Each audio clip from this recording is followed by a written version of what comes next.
अस्सलाम वालेकुम जी। हाफ़िज़ मोहम्मद इमरान आपको खुशामदीद कहता है। इंडिया में आईपीएल चल रहा है इस वक़्त और उसके हवाले से ख़ासी चीज़ें सामने आ रही हैं। केएल राहुल भी खबरों में रहे हैं और उसके साथ-साथ विराट कोहली के रन्स भी खबरों में हैं। कुछ उनकी खेलने के अंदाज़ के हवाले से भी बातचीत हो रही है। तो क्या चल रहा है बज़ाहिर इस वक़्त और काफ़ी सारी चीज़ें जो हैं इंडिया क्रिकेट से जुड़ी उस पर हम गुफ्तगू कर रहे हैं। हमारे सहाफ़ी दोस्त रोहित जुगलन ने जॉइन किया हमारे साथ। रोहित साहब, आपको खुशामदीद करता हूँ। उम्मीद है आप खैरियत से होंगे? बिल्कुल हाफिज भाई, बस थोड़ी गर्मी ज्यादा है, बाकी तो सब बढ़िया है।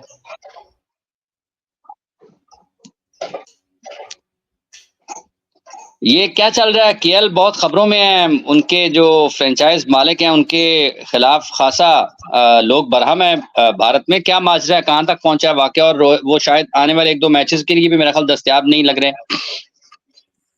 नहीं, इस तरह की बातें हैं कि शायद आने वाले मैचेस में ना खेलते हुए आपको दिखाई दें, लेकिन सिर्फ बातें हैं। इन पर बहुत ज्यादा यकीनी तौर पर कुछ नहीं कहा जा सकता। बहुत ज्यादा ठोस कुछ नहीं है, सोर्सेज से उड़ती उड़ती खबरें। और जब इस तरह की चीजें होती है तो कई बार इस तरह की बातें देखने को मिलती हैं। मुझे नहीं लगता है कि आपको मैचेस खेलने से वो मिस करते हुए नजर आएंगे। मैचेस शायद वो खेलें, कप्तान की भूमिका में भी रहेंगे। लेकिन उस दिन जो चीजें हुई, लखनऊ सुपर जायंट्स वाला जो मुकाबला था सनराइजर्स हैदराबाद के खिलाफ, उसमें जो पब्लिकली थोड़ा सा उन्हें क्रिटिसाइज कर दिया गया। देखिए, जिस तरह की परफॉर्मेंस रही थी उनकी, आप क्रिटिसाइज बिल्कुल करते, लेकिन तो चार दीवारी के बीच की बात होती है। आप सरेआम इस तरीके से एक कैप्टन को, जो इंडिया का एक सीनियर खिलाड़ी है, इस तरीके से बिहेवियर आपका जो है वो सही नहीं जाता है। पब्लिकली आप इस तरह की चीजें ना ही करें तो बेहतर है, मेरा ऐसा मानना था उस पूरे के पूरे मसले पर। और केएल राहुल के पास देखिए तमाम ऑफर्स हैं। बहुत जरूरी नहीं है कि केएल राहुल आपको इस सीजन के बाद लखनऊ में ही दिखेंगे। वो आरसीबी भी ज्वाइन कर सकते हैं, उनके पास आरसीबी का भी ऑफर है। और वो आने वाले समय में आपको बहुत मुश्किल है कि लखनऊ के साथ जुड़े हुए दिखेंगे।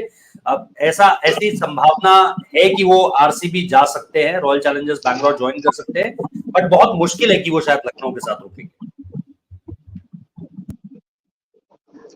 अच्छा, अब कल अभी जो दिन गुज़रा उसमें बहुत ही एक उम्दा किस्म की बल्लेबाज़ी का मुज़ाहिरा किया है विराट कोहली ने। उनके हवाले से क्या बात चल रही है? कुछ ख़ासे कुछ इंडियन ग्रेट्स भी उनकी क्रिकेट के ऊपर काफ़ी बात कर रहे हैं। कुछ यूँ एहसास होता है कि शायद सुनील गावस्कर वर्सेस विराट कोहली चल रहा है। आई थिंक सुनील गावस्कर ने एक बयान दिया था, वो जाहिर सी बात है सिर्फ विराट कोहली को लेकर के नहीं था, वो ब्रॉडकास्टर्स को लेकर के भी था। क्योंकि विराट कोहली को लेकर के सुनील गावस्कर ने सिर्फ स्ट्राइक रेट को लेकर के बोला था। सनराइजर्स हैदराबाद के खिलाफ उनकी एक पारी आई थी जो 118 के स्ट्राइक रेट से आई थी, और वो काफी कम था, और उस पर उन्होंने बात करनी शुरू करी। और उसके बाद कहीं ना कहीं उन्होंने विराट कोहली को यह कह दिया कि आप तो बोलते हो कि भाई आप बाहर की बातें नहीं सुनते हो, लेकिन जैसे ही कोई बाहर से क्रिटिसाइज करता है, आप सबसे पहले जिस दिन आपका दिन अच्छा जाता है आप उसको जवाब देते हो। इसका मतलब आप बाहर की बातें सुनते हो और पब्लिक में ये कहते हो कि हम बाहर की बातें नहीं सुनते हैं। तो वो चीज एक जो थी वो अच्छे तरीके से नहीं गई, उसको लोगों ने बहुत अच्छे तरीके से रिसीव नहीं किया। जाहिर सी बात है, दोनों ग्रेट्स ऑफ द गेम है, और भारत के ही नहीं बल्कि जब आप दुनिया के लिए बात करते हो तो दोनों बहुत बड़े बल्लेबाज है। तो मेरे हिसाब से वो चीज एक तरीके से दो इस दुराहे पर आ गए फैंस की, अब किसका पक्ष लिया जाए किसका पक्ष ना लिया जाए। लेकिन मेरे हिसाब से विराट कोहली ने भी जो बात कही थी, अगर आप उनकी बात भी सुने, तो वो भी उन लोगों के बारे में बोलना चाह रहे थे जो इंडिविजुअली उनकी एक एक चीज को लेकर के नेट पिकिंग करते हैं, जो जो थोड़ा सा ज्यादा उस चीज पर जो है वो बात करते हैं, या जिसको आप बोलोगे कि कहीं ना कहीं उनकी बातों के पीछे एक एजेंडा रहता है। और सुनील गावस्कर ने भी जो कहा, सुनील गावस्कर ने सिर्फ ये कहा कि कमेंट्री टीम यहां पर बोल रही है, वो आपसे उनको कोई चिढ़ नहीं है, आपकी परफॉर्मेंस पर बात कर रही है वो। तो उसके बाद ये थोड़ी सी जो दो धाराएं हैं विचारों की, जो दो थॉट्स हैं, ये सामने निकल कर आया, और उसके बाद काफी सोशल मीडिया पर बवाल मचा। और कल जब विराट कोहली ने वो 196 के स्ट्राइक रेट से पारी खेली, तो उन्होंने सबसे पहले अगर पोस्ट मैच जो इंटरव्यू था उसमें यही कहा कि मुझे अपना स्ट्राइक रेट बेहतर करना पड़ेगा। तो एक विटी सी स्माइल थी उनके चेहरे पर, जो ये बता रही थी कि ये किस तरफ उन्होंने ये हमला जो है वो किया है, किस तरफ इशारा किया। अच्छा, आपको लगता है कि ये जो स्ट्राइक रेट वाला पहलू है, जिस इस तरह इस बरस में कुछ ज्यादा उसके ऊपर बातचीत हुई है, क्योंकि इस मरतबा रन्स बहुत हुए हैं आईपीएल में। मतलब एक ही मैच में 500 से ज्यादा रन्स भी हो गए हैं। तो ये सारे के सारे, इवन हत्ता के जो के टॉप क्रिकेटर हैं, विराट कोहली तो दुनिया के बेहतरीन खिलाड़ी हैं, बाबर आजम पाकिस्तान में है, तो इस तरह के क्रिकेटर्स के ऊपर भी दबाव आ रहा है स्ट्राइक रेट का। तो ये ज्यादा रन्स हुए हैं जो इस बरस में, उस वजह से विराट की तरफ भी नजरें गई हैं लोगों की। मेरे हिसाब से वो लोग क्रिकेट को समझते नहीं है अच्छे तरीके से, जो लोग ये चाह रहे हैं कि विराट कोहली या Babar Azam, Travis head, फ्रेजम megger, Abhishek Sharma इन तरीके से बल्लेबाजी करे। देखिए, सबकी बल्लेबाजी शैली अलग अलग होती है। हम कभी भी ये नहीं कहेंगे कि सहवाग जैसा सचिन को खेलना चाहिए, या सचिन और जो मोहम्मद यूसुफ खेलते थे उनको एक जगह पे आप लाकर रख दीजिए। या आप बात कर सकते हो द्राविड और मोहम्मद यूसुफ की, आप बात कर सकते हो इंजमाम उल हक और सचिन तेंदुलकर की। जब आप इन दोनों को देखते हो तो आपको लगता है हाँ यार ये एक ही तरह के खिलाड़ी हैं। लेकिन अगर मैं बोलूं नहीं जी, जैसा सईद अनवर खेलते हैं वीरेंद्र सहवाग को भी वैसा ही खेलना चाहिए, या जैसा ट्रेविस हेड खेल रहा है वैसा विराट कोहली को खेलना चाहिए, तो इसका मतलब मैं कुछ गलत मांग रहा हूं उस खिलाड़ी से। क्योंकि उस खिलाड़ी ने, चाहे पाकिस्तान के लिए इंजमाम उल हक रहे हो, चाहे इंडिया के लिए सचिन तेंदुलकर रहे हो, चाहे पाकिस्तान के लिए बाबर आजम है, चाहे इंडिया के लिए विराट कोहली है, इन लोगों ने जो अपनी अपनी रिस्पेक्टिव कंट्रीज के लिए अचीव किया है, वो इन्होंने अपने एक तरह के गेम को खेलकर अचीव किया है। आज जब विराट कोहली दुनिया को पिछले 15 साल से दुनिया का सबसे खतरनाक बल्लेबाज बना हुआ है, तो मैं 15 साल बाद थोड़ी बोलूंगा कि भाई अब तू अपनी बैटिंग का टेम्पलेट चेंज कर दे। हाँ, मैं ये जरूर कहूंगा कि आज की क्रिकेट भाई पहले से थोड़ा ज्यादा तेज हो गई है, तो आप अगर उसमें कुछ बदलाव कर सकते हो तो जरूर करो। जैसे उन्होंने कल खुद इस बात को एक्सेप्ट किया कि अब मैं थोड़ी सी स्लॉग स्वीप मारने की कोशिश करता हूं। उन्होंने खुद इस बात को एक्सेप्ट किया कि अब मुझे थोड़ा सा रिस्क ज्यादा लेना पड़ता है पहले की तुलना में, और ये सोचना मैं छोड़ना चाहता हूं कि क्या होगा अगर मैं आउट हो गया। बाबर को लेकर के भी तो यही क्रिटिसिज्म होता है ना, क्योंकि बाबर और रिजवान को लगता है कि हम आउट हो गए तो नीचे से कोई जिताता ही नहीं है। तो विराट कोहली ने यह सोचना कम कर दिया है। अब जो अगर आप उनकी पिछली 3 पारियां देखोगे, 2 गुजरात के अगेंस्ट आई, एक आपकी पंजाब के अगेंस्ट आई है, तो उसमें अगर आप उनका स्ट्राइक रेट देखोगे तो जो सबसे कम स्ट्राइक रेट इन तीनों पारियों में वो 156 का है। पहला जो उन्होंने गुजरात के अगेंस्ट मैच खेला 166 का स्ट्राइक रेट, दूसरे में 156 का स्ट्राइक रेट, और कल उनका 196 का स्ट्राइक रेट रहा है। तो दबाव जरूर आता है थोड़ा तेज खेलने का, लेकिन अगर हम ये कह रहे हैं कि भाई एज इट इज आपको रेप्लिकेट करना है, जैसे ट्रेविस हेड खेलकर दिखा रहा है वैसे दिखाओ, तो वो शायद हम में कोई खामी है। सारे खिलाड़ी इस तरीके से नहीं खेल सकते। फिर तो मैं कल के दिन बोलने लगूंगा कि सूर्य कुमार यादव जैसी बैटिंग करो भाई विराट कोहली को, तो वो मेरी बेवकूफी होगी, वो मेरी बेवकूफी होगी। उसमें मैं विराट कोहली पर सवाल नहीं खड़े कर सकता। अच्छा, लेकिन आपको लगता है कि जो उनकी वर्ल्ड कप की फॉर्म थी, जिस तरीके से उन्होंने वर्ल्ड कप 50 ओवर्स में रन्स किए, वो उसी को कैरी कर रहे हैं? किसी जगह कोई झुकाव और किसी जगह कोई तातुल नजर नहीं आता, कोई रुकावट नजर नहीं आती, आईपीएल में भी उसी फॉर्म के साथ आगे बढ़ रहे हैं? देखिए, वो वर्ल्ड टूर्नामेंट्स का उससे बड़ा खिलाड़ी नहीं है कोई। वर्ल्ड टूर्नामेंट्स में जिस तरीके से उनको उनके अंदर की एक जो भूख दिखाई देती है, और ये आप आज से नहीं देख रहे हो, ये आप 2011 से देख रहे हो। 11 का वर्ल्ड कप आपने देखा, पहला ही मैच खेला उस बंदे ने वर्ल्ड कप का 100 मार दिया बांग्लादेश के अगेंस्ट। फाइनल में जिस मैच में हम अंडर प्रेशर थे, वहां पर अगर आप देखो गंभीर के साथ जिसने पार्टनरशिप करी वो लड़का था। 2013 का फाइनल आप देख लो, बड़ी 30-40 रन की छोटी 50 आई थिंक ऐसा कुछ करके 40-50 रन की एक छोटी पारी है, लेकिन बहुत इंपॉर्टेंट पारी है, क्योंकि 50 ओवर का गेम 20 ओवर का हो चुका था बारिश के चलते। चैंपियंस ट्रॉफी जब इंडिया जीता था, 14 का हाईएस्ट रन स्कोरर, 16 का पूरे टूर्नामेंट का man of the tournament 2014, man of the tournament 2016, 2019 आप देख लीजिए। रोहित शर्मा की बात होती है, लेकिन विराट के 5 से ज्यादा अर्धशतक है उस पूरे के पूरे टूर्नामेंट में। आप बात कीजिए, और जब आप वर्ल्ड टूर्नामेंट्स को लाते हैं, आप विराट कोहली को इग्नोर कर ही नहीं सकते। इंडिया के जो खराब से खराब वर्ल्ड टूर्नामेंट गए, उसमें भी आपको पाकिस्तान वाला मैच याद कर लीजिए, 2021 में हम लीग स्टेज में बाहर हो गए थे, लेकिन पाकिस्तान के अगेंस्ट किसकी परफॉर्मेंस आई? विराट कोहली की परफॉर्मेंस आई। मेरे को याद है आज भी, मैंने उस रोज शाहीन शाह अफरीदी प्रेस कॉन्फ्रेंस में आया हुआ था, मैंने शाहीन से पूछी थी ये बात कि आपने बाकी सबको तो आउट कर लिया, लेकिन आप विराट कोहली को आउट नहीं कर पाए। शाहीन ने खुद आगे से कहा कि वो एक अलग लेवल का खिलाड़ी है, उसके लिए अलग तैयारी करनी पड़ती है। उसने बाबर को भी इंक्लूड करा, लेकिन उसने कहा ये खिलाड़ी जो है ये थोड़े टॉप लेवल के खिलाड़ी है, इनके लिए डिफरेंट प्लान चाहिए होता है। क्योंकि उनका जो एग्जीक्यूशन था वो रोहित और राहुल के अगेंस्ट काम कर गया था, लेकिन विराट के अगेंस्ट काम नहीं करा। विराट ने उन्हें धर के कवर्स के ऊपर छक्का लगाया था। तो विराट कोहली उन मुश्किल टाइम में भी, टफेस्ट टाइम्स में भी आपको एक तरीके से केटर कर देते कि मैं बड़े टूर्नामेंट्स का खिलाड़ी हूं।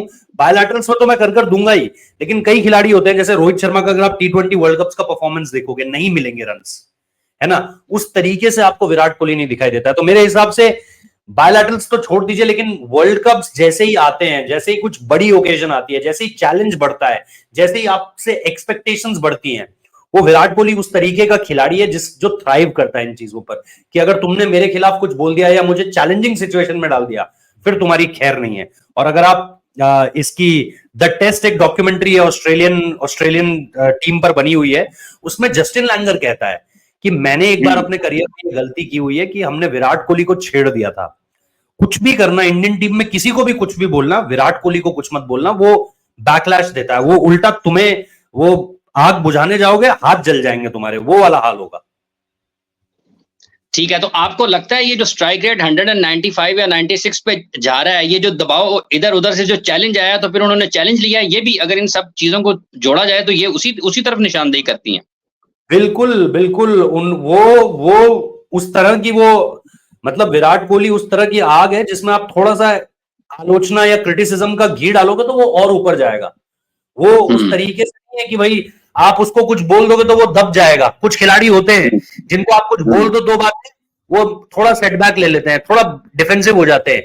ये थोड़ा सा अलग बंदा है। इसको 2014-15 की सीरीज में मिक जॉनसन ने जो है वो बाउंसर मार दिया था हेलमेट पर, कि अगर आप देखोगे उससे महीने भर पहले की बात है, महीना भर भी नहीं हुआ, फिल ह्यूज की डेथ हुई थी बॉल बाउंसर लगने के चलते।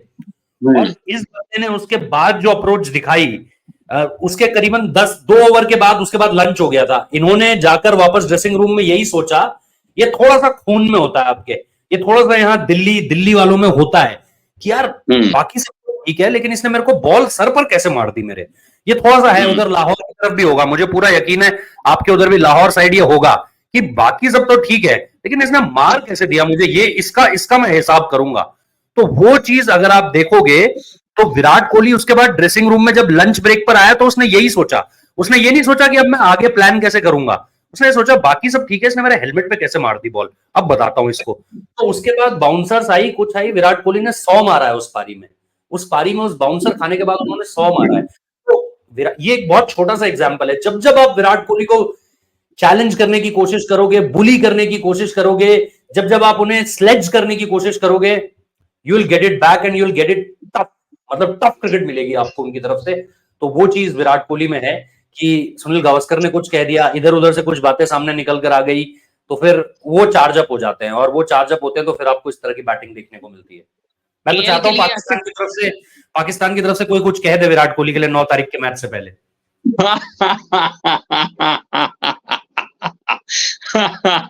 चलिए, इसके लिए बेस्ट ऑफ लक। अच्छा, दूसरा मुझे ये बताइएगा कि आपको लगता है कि केएल का ये वाला सीजन अच्छा नहीं चल रहा हर तरीके से? बिल्कुल, अगर आप रन्स के लिहाज से देखोगे, देखो रन्स और एवरेज हमेशा से उनके रहे हैं। वो खिलाड़ी ऐसा है जब आप बोलोगे रन्स बनाने के लिए कभी भी बना देगा, उसके साथ दिक्कत है कि स्ट्राइक रेट एक मसला रहता है। रन्स आपके आएंगे, कोई दिक्कत नहीं है। T20 क्रिकेट में एवरेज और रन्स मैटर नहीं करते। T20 क्रिकेट में मैटर करता है कि आपका स्ट्राइक रेट क्या है, आप वो जिगरा दिखा पा रहे हो, बड़े मैचेस को जिता पा रहे हो।